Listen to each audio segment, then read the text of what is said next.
नमस्कार, आप देख रहे हैं अपना बिहार। आपके साथ मैं हूं शिप्रा झा और बुलेटिन की शुरुआत बड़ी खबर के साथ करेंगे। अररिया से आपको इस वक्त की बड़ी खबर बताते हैं, जहां सड़क हादसे में 3 युवक की मौत की खबर मिल रही है। बाइक सवार तीनों युवकों की मौत हो गई। बाइक और पिकअप वैन के बीच में टक्कर से ये हादसा हुआ। सिमराहा के पोठिया में एनएच की घटना बताई जा रही है।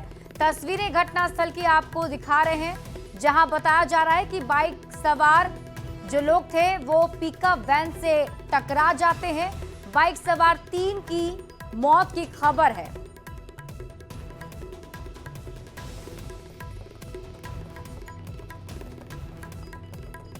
मोतिहारी से आपको बड़ी खबर बताते हैं, जहां रफ्तार ने ले ली है 2 लोगों की जान। सड़क हादसे में 2 किशोर की मौत हो गई। तेज रफ्तार बाइक बिजली के खंभे से टकरा गई, पास की दीवार से जा भिड़ी और दोनों किशोर की मौके पर ही मौत हो गई है। दोनों परिवार में कोहराम मच गया है। तो बड़ी खबर आपको मोतिहारी से बता रहे हैं, सड़क हादसे में 2 किशोर की मौत की खबर मिल रही है।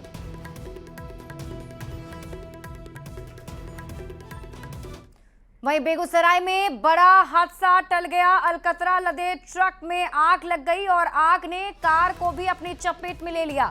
धू धू कर जली है दोनों गाड़ियां। घटनास्थल के पास ही रिफाइनरी प्लांट भी था। दमकल की टीम ने आग पर काबू पा लिया है। रिफाइनरी थाना क्षेत्र के हरपुर गांव की एक घटना बताई जा रही है। देखिए, एक बड़ा हादसा हो सकता था। दरअसल अलकतरा लदे ट्रक में आग लग गई, जिसने एक कार को भी अपनी चपेट में ले लिया। बगल में ही रिफाइनरी भी थी।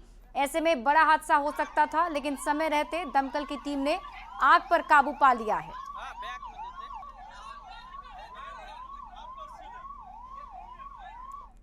और खबर आपको मोतिहारी से बताते हैं, जहां साइबर अपराधियों ने मोतिहारी एसपी को भी नहीं बख्शा। साइबर अपराधियों ने एसपी स्वर्ण प्रभात के नाम पर फेक फेसबुक अकाउंट बनाया। एसपी की तस्वीर लगाकर लोगों को ठगी कर रहे थे। फेक अकाउंट के जरिए मैसेंजर से लोगों को मैसेज भेजकर उनसे पैसों की मांग की जा रही थी।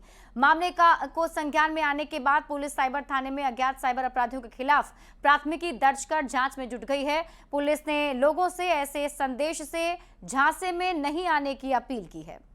साइबर थाना में साइबर थाना कांड संख्या 8325 दिनांक 1/6/25 दर्ज की गई है और मेटा यानी फेसबुक से वो डिटेल्स मांगा गया है कि जो भी अकाउंट बन रहे हैं वो किस नंबर या किस मेल आईडी से बन रहे हैं और किनके द्वारा बनाया जा रहा है। विनम्र निवेदन है मोतिहारी साइबर थाना की तरफ से कि किसी भी प्रकार का इस तरह का जो फेक फेसबुक अकाउंट जो कि पुलिस अधीक्षक महोदय के नाम से बनाया गया है, उसके प्रलोभन में ना आए।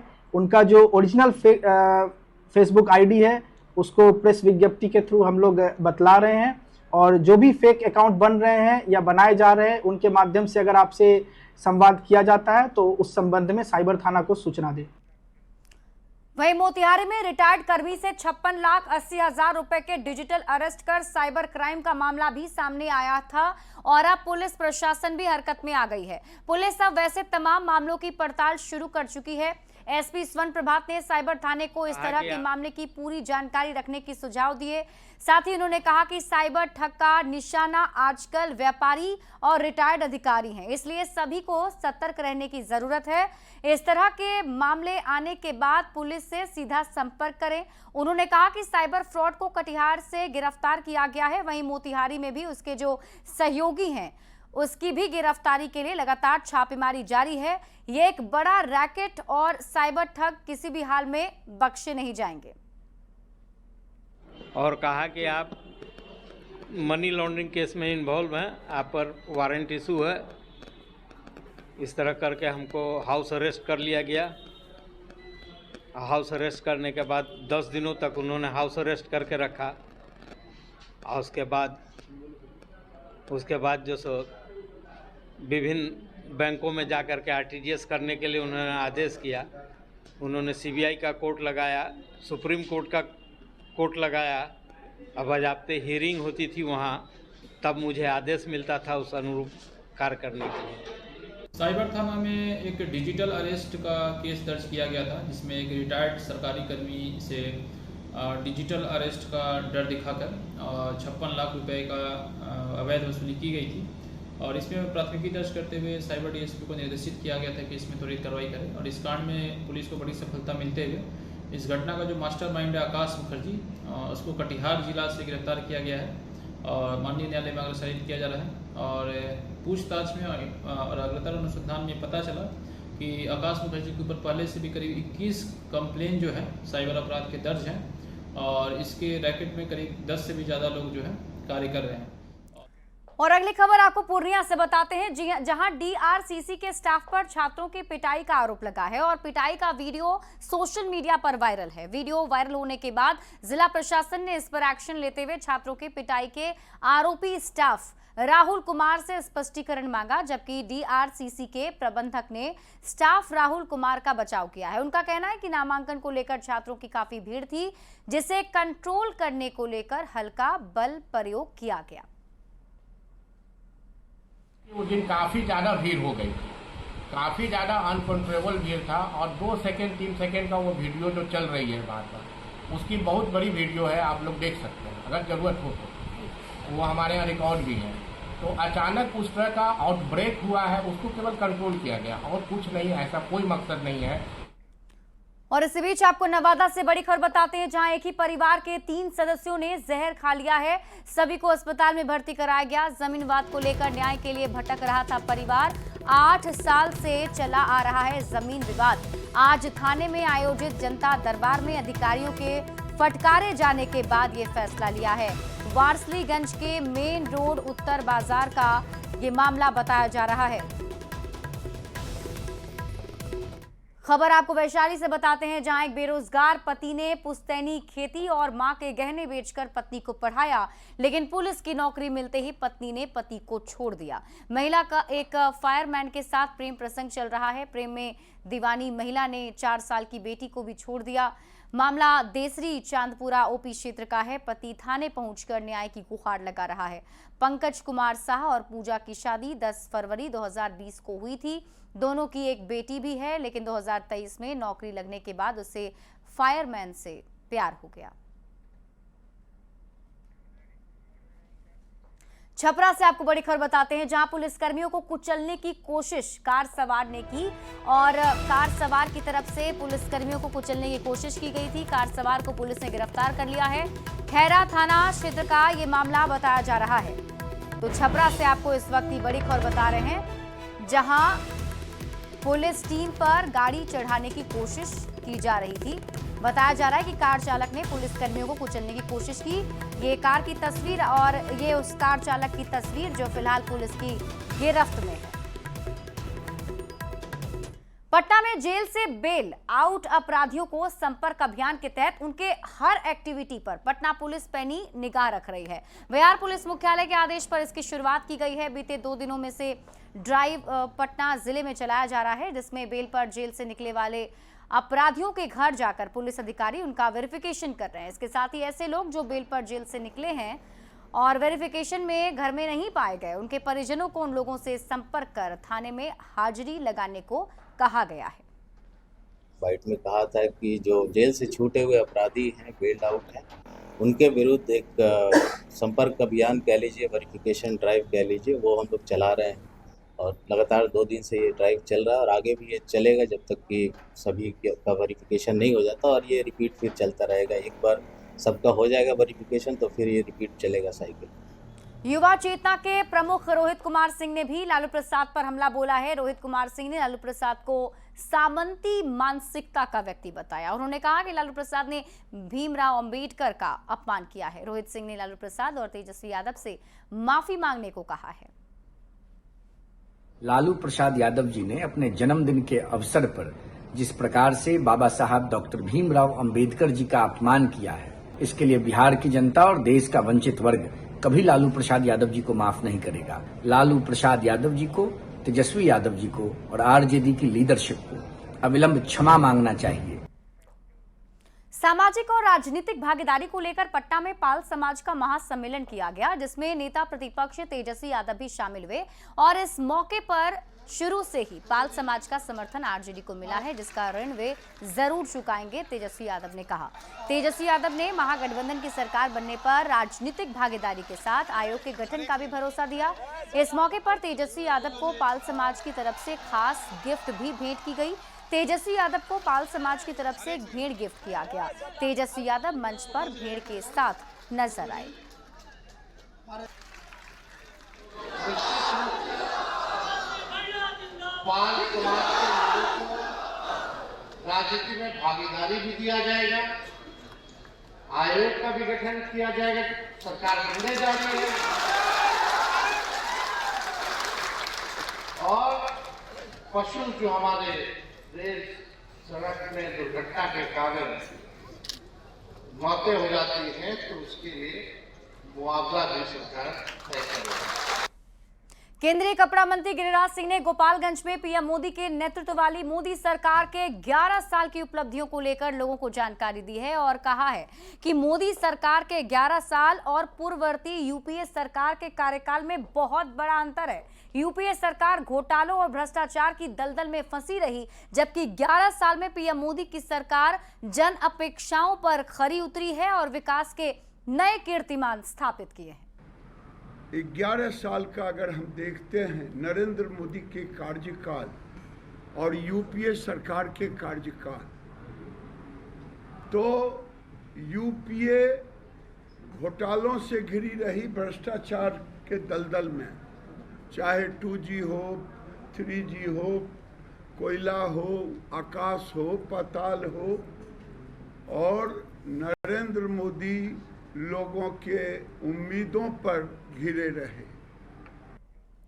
आरजेडी के राष्ट्रीय अध्यक्ष लालू प्रसाद की एक तस्वीर को लेकर बिहार में सियासी बवाल मच गया है। बीजेपी ने लालू प्रसाद पर संविधान निर्माता भीमराव अंबेडकर के अपमान का आरोप लगाया है।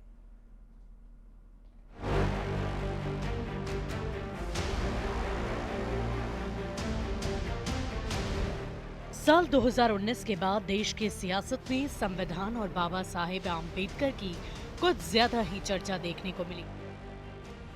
विपक्ष के नेता बात बात में संविधान लहराते हैं और बाबा साहेब आम्बेडकर का नाम लेकर केंद्र सरकार को घेरने की कोशिश करते हैं। लेकिन ऐसे ही दौर में लालू प्रसाद जैसे विपक्ष के बड़े नेता से जुड़ी कोई ऐसी तस्वीर सामने आ जाए तो जरा सोचिए क्या होगा। कि लालू प्रसाद जी के जीवन में किसी के लिए सम्मान नहीं, हंगामा हो जाएगा जो आज हो भी रहा है। ढोंगी व्यक्ति हैं। अब जिन दो तस्वीरों ने बिहार की सियासत का पारा हाई कर दिया है, उसकी पूरी कहानी आप जान लीजिए। कुर्सी पर आरजेडी के राष्ट्रीय अध्यक्ष लालू प्रसाद बैठे हैं। उनके समर्थक उन्हें बाबा साहेब भीमराव आम्बेडकर की तस्वीर भेंट स्वरूप दे रहे हैं, पर आम्बेडकर की तस्वीर को लालू प्रसाद के पैरों के पास रखा गया। अब ये दूसरी तस्वीर जरा देखिए। ये तस्वीर आरजेडी दफ्तर की है, जहां कचरे के ढेर में बाबा साहेब की तस्वीर रखी हुई है। इन तस्वीरों के सामने आने के बाद एनडीए नेता लालू प्रसाद पर बाबा साहेब के अपमान का आरोप लगा रहे हैं। पिछड़ों को, अति पिछड़ों को, दलित समाज को सब दिन अपमानित करने का काम किसी व्यक्ति ने किया तो बिहार के पूर्व मुख्यमंत्री लालू प्रसाद जी ने किया। केंद्रीय मंत्री और बीजेपी के फायर ब्रांड नेता गिरिराज सिंह तो यहां तक कह रहे हैं कि लालू प्रसाद को देश से माफी मांगनी चाहिए। ये बिहार को और देश को बर्दाश्त नहीं। लालू यादव देश से माफी मांगे, दलितों से माफी मांगे।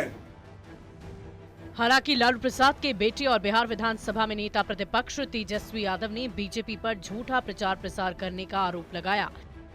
ये भाजपा के लोग झूठा प्रचार करने आ गए, सत्ता में आएंगे तो एक झूठा है ना। कौन रखा है, कौन रखा है पैर के सामने? आरजेडी के वर्कर कौन है? आरजेडी के वर्कर रखे। बिहार में चुनाव से पहले आरजेडी सहित सभी दल पिछड़े अति पिछड़ों को साधने में लगे हैं और ऐसे में बाबा साहेब के अपमान का मुद्दा बड़ा होने वाला है।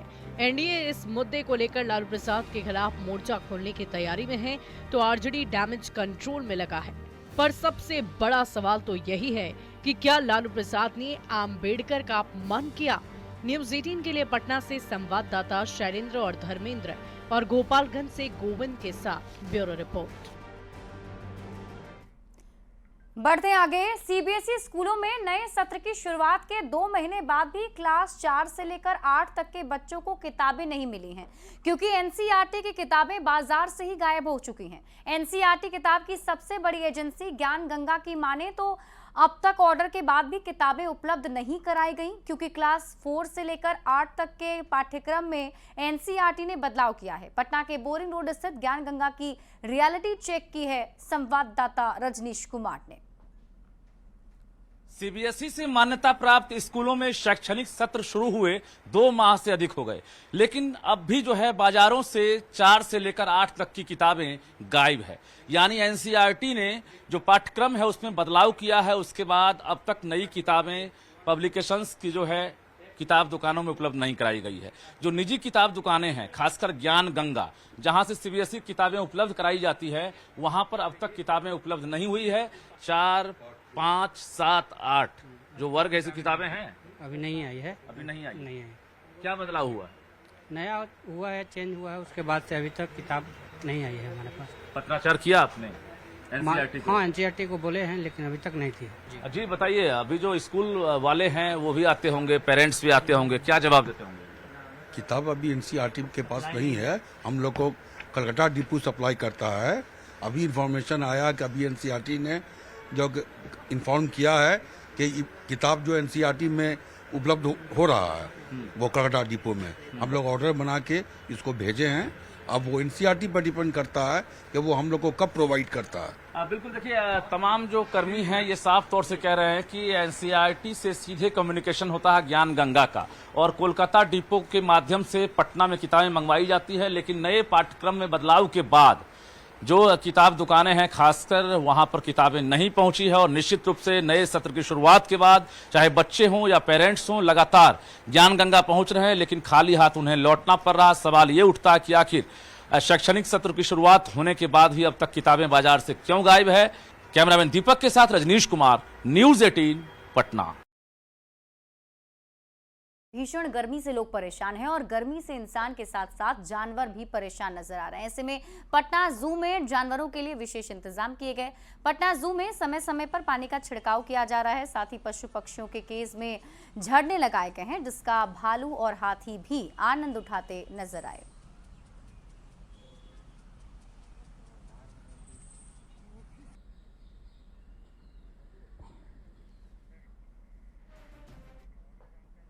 और इस बीच रुक करते हैं बड़ी खबर की ओर। इस वक्त की बड़ी खबर आपको बता दें, बालू उठाव पर रविवार से पाबंदी की खबर है। बिहार के सभी नदी घाटों से बालू उठाव पर पाबंदी 15 जून से 30 सितंबर तक लागू रहेगी, और इस अवधि में बंदोबस्तधारी भी नदियों से बालू का खनन नहीं कर सकेंगे। खान एवं भूतत्व विभाग ने यह दावा किया है, बालू की नहीं होने दी जाएगी कमी।